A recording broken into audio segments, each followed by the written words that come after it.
নহুম ভাৱবাদী পুস্তক 1 অধ্যায়। মই ইলকুছ গাঁৱৰ নহুম, জিহুৱাই মোক দৰ্শনৰ যোগেদি দিয়া নিনবী নগৰৰ বিষয়ে এই এক ঘোষণা। নিজ শত্ৰুবোৰৰ ওপৰত ঈশ্বৰে সদা প্ৰতিকাৰ, জিহুৱাৰ নিজ মৰ্যাদা ৰখাত উদ্যোগী আৰু প্ৰতিকাৰ সাধুতা ঈশ্বৰ। জিহুৱাৰ প্ৰতিকাৰ সাধুতা আৰু ক্ৰোধেৰে পৰিপূৰ্ণ। জিহুৱাই তেওঁৰ নিজ বিৰোধীসকলৰ ওপৰত প্ৰতিকাৰ সাধে আৰু নিজ শত্ৰুবোৰৰ কাৰণে ক্ৰোধ ৰাখে।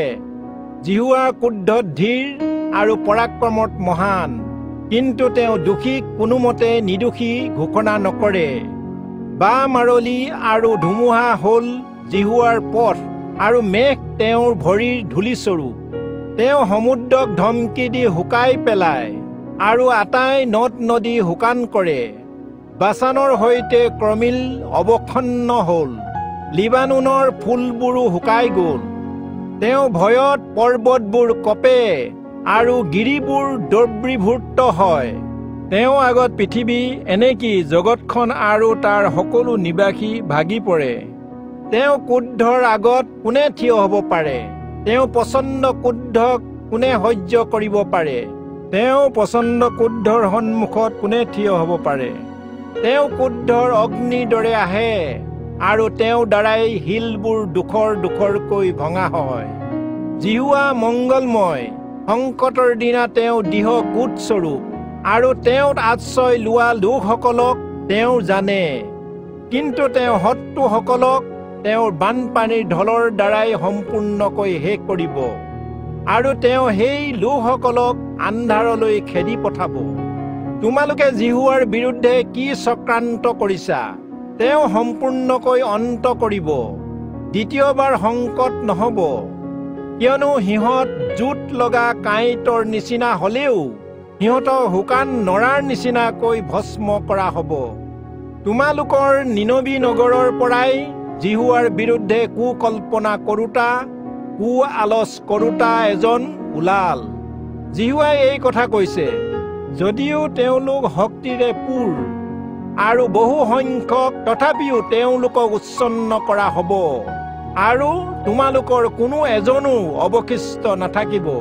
কিন্তু হে জিহুদা, যদিও মই তোমাক দুখ দিলোঁ, তথাপি মই তোমাক পুনৰ দুখ নিদিম।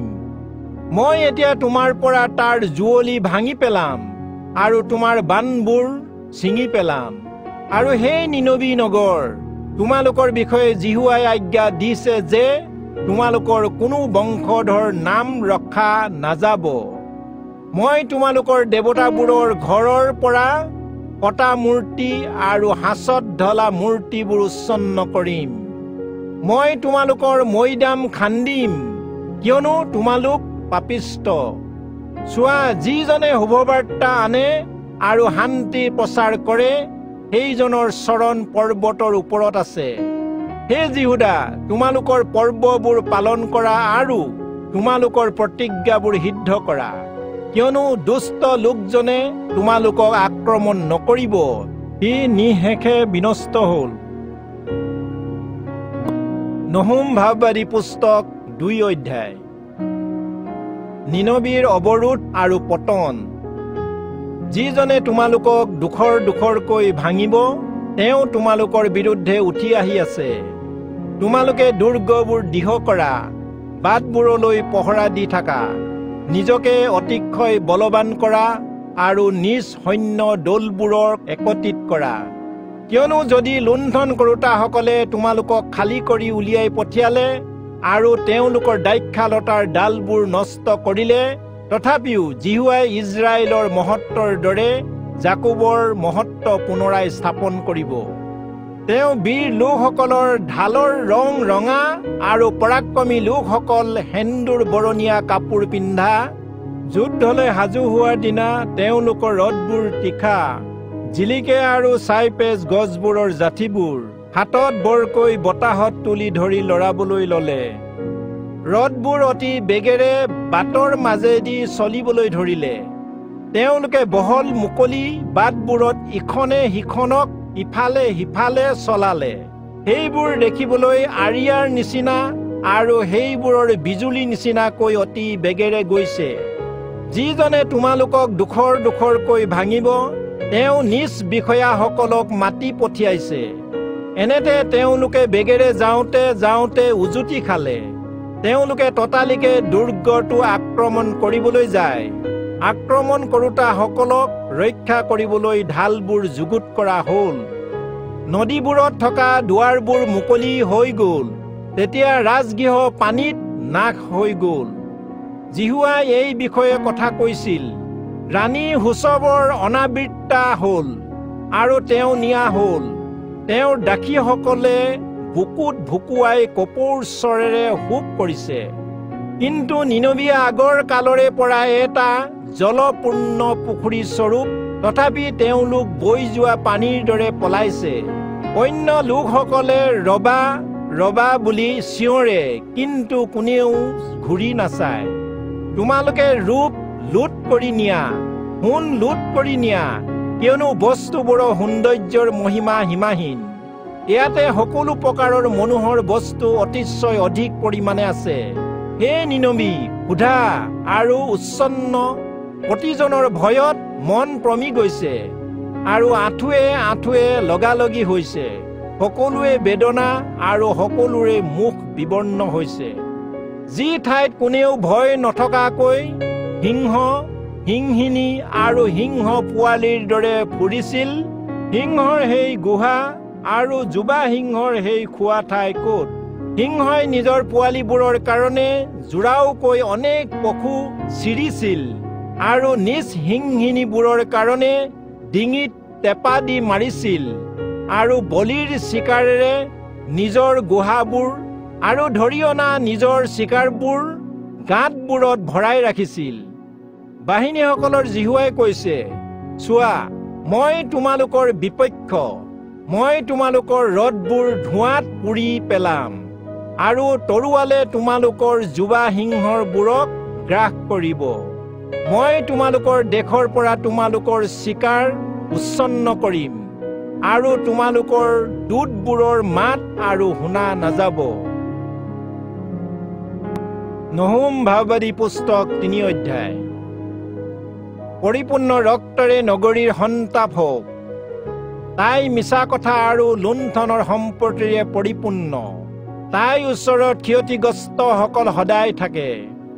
কিন্তু এতিয়া চাবুকৰ শব্দ, চকাৰ ঘৰঘৰণিৰ শব্দ, জঁপিয়াই থকা ঘোঁৰা আৰু জঁপিওৱা ৰথৰ শব্দ শুনা যায়।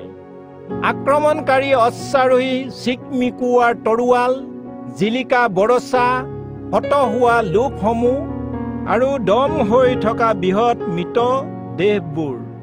মৰা শবোৰৰ সীমা নাই। তেওঁলোকৰ শৰ ওপৰত তেওঁলোকৰ আক্ৰমণকাৰীসকলে উজুতি খায়। এইবোৰ সংঘটিত হোৱাৰ কাৰণ হ'ল, যি মায়াবিনী সুন্দৰী বেইচাই নিজৰ বেইচা কৰ্মৰ দ্বাৰাই জাতিসমূহক আৰু নিজৰ মায়া কাৰ্যৰ দ্বাৰাই প্ৰজাসকলক বিক্ৰী কৰিলে। তাই অধিক বেইচা কৰ্মৰ কাৰণে এইবোৰ ঘটিছে। বাহিনীসকলৰ জিহুৱাই কৈছে, চোৱা, মই তোমাৰ বিপক্ষে। মই তোমাৰ কাপোৰৰ আঁচল তোমাৰ মুখৰ ওপৰলৈকে দাঙি তোমাক অনাবৃত্তা কৰিম। মই জাতিসমূহক তোমাৰ বিবস্ততা আৰু ৰাজ্যক তোমাৰ লাজ দেখুৱাম। মই তোমাৰ ওপৰত মলিয়ন ঘিনলগীয়া বস্ত্ৰ পেলাই তোমাক ঘৃণনীয় কৰিম। মই তোমাক মানুহে থৰ লাগি চাই থকা বস্তুৰ দৰে স্থাপন কৰিম। তেতিয়া এনে ঘটিব যে যিজনে তোমালৈ চাব, তেওঁ তোমাৰ পৰা পলাব আৰু ক'ব, নিনবী বিনষ্ট হ'ল। কোনে তাইৰ কাৰণে বিলাপ কৰিব? মই ক'ৰ পৰা তোমাৰ কাৰণে সান্তনা দিওঁতা লোক বিচাৰি আনিম? হে নিনবী, তুমি জানো যি থিবছ, নো আমোন নগৰ, নীল নদীবোৰৰ মাজত সজা আছিলা, যাৰ চাৰিওফালে জলসমূহ আছিল, যাৰ কোঠ সাগৰ আৰু গড় সমুদ্ৰ, সেই থিবছতকৈ তুমি জানো উত্তম? কোচ আৰু মিছৰ তাইৰ ক্ষমতা আছিল আৰু সেয়ে অসংখ্য আছিল। পুৰ্তিয়া আৰু লুবিয়া তাইৰ মিত্ৰ আছিল। তথাপি তাইক নিয়া হৈছিল। তাই বন্দী অৱস্থালৈ গ'ল। তাই আটাই শিশুক আলিৰ মূৰত আচাৰি দুখৰ দুখৰ কৰা হ'ল। শত্ৰুবোৰে তাইৰ সম্ভ্ৰান্ত লোকসকলৰ বাবে চিঠি খেলিলে আৰু তাই আটাই বৰ লোকসকলক শিকলিৰে বন্ধা হ'ল। তুমিও মতলীয়া হবা, নিজকে লুকুৱাই ৰাখিবলৈ চেষ্টা কৰিবা। তুমি শত্ৰুৰ ভয়ত আশ্ৰয় ল'বলৈ এটা দুৰ্গ বিচাৰিবা। তোমাৰ আটাই কোঠ আগতীয়া গুটি লগা ডিমৰু গছৰ নিচিনা হ'ব। যেতিয়া সেইবোৰত জোকাৰণি লাগে তেতিয়া সেইবোৰ খাওঁতাৰ মুখত পৰে। চোৱা, তোমাৰ মাজত থকা প্ৰজাসকল মহিলাসকলৰ নিচিনা। তোমাৰ দেশৰ দুৱাৰবোৰ শত্ৰুবোৰৰ কাৰণে বহলকৈ মেলা আছে। অগ্নিয়ে তোমাৰ দুৱাৰবোৰৰ ডাংবোৰ গ্ৰাস কৰিলে। অৱৰোধ কালৰ কাৰণে তুমি পানী তুলি থোৱা। তোমাৰ কোটবোৰ দৃঢ় কৰা, বোকালৈ গৈ বোকা খচা, ইটাৰ ভাটাবোৰ মেৰামতি কৰা। সেই ঠাইতে অগ্নিয়ে তোমাক গ্ৰাস কৰিব আৰু তৰোৱালে তোমাক ছেদন কৰিব। ফৰিঙৰ দৰে তোমাক খাই পেলাব। তুমি ফৰিং আৰু কাকতি ফৰিঙৰ নিচিনা বহু সংখ্যক হোৱা। তুমি আকাশৰ তৰাবোৰতকৈ তোমাৰ বণিকসকলক অধিক কৰিলা, কিন্তু তেওঁলোক ফৰিংবোৰৰ নিচিনা। তেওঁলোকে দেশ লুণ্ঠন কৰি তাৰ পাছত উৰি গুচি যায়। তোমাৰ ৰাজকুমাৰসকল কাকতি ফৰিঙৰ সংখ্যাবোৰৰ নিচিনা আৰু তোমাৰ সেনাপতিসকল এনে ফৰিঙৰ নিচিনা, যি ফৰিঙে জাৰৰ দিনা বেৰাত আশ্ৰয় লয়, কিন্তু যেতিয়া বেলি উদয় হয় তেতিয়া তেওঁলোকে যি ঠাইলৈ উৰি যায় সেই ঠাইৰ বিষয়ে কোনেও নাজানে। হে অসুৰৰ ৰজা, তোমাৰ মেৰ চাগ ৰখীয়াবোৰ টোপনিত আছে। তোমাৰ প্ৰধান লোকসকলে বিশ্ৰাম কৰি আছে। তোমাৰ প্ৰজাবোৰ পৰ্বতৰ ওপৰত গোট গোট হ'ল, কিন্তু তেওঁলোকক একেলগে গোট খুৱাবলৈ কোনো নাই। তোমাৰ ঘাঁ সুস্থ হ'বলৈ কোনো সম্ভাৱনা নাই। তোমাৰ ঘাঁ অত্যন্ত। তোমাৰ বিষয়ে বাৰ্তা শুনা সকলোৱে তোমালৈ হাত তালি দিব, কাৰণ কোনে তোমাৰ অনগ্ৰল দুষ্ট কৰ্মৰ পৰা মুক্তি পাইছে।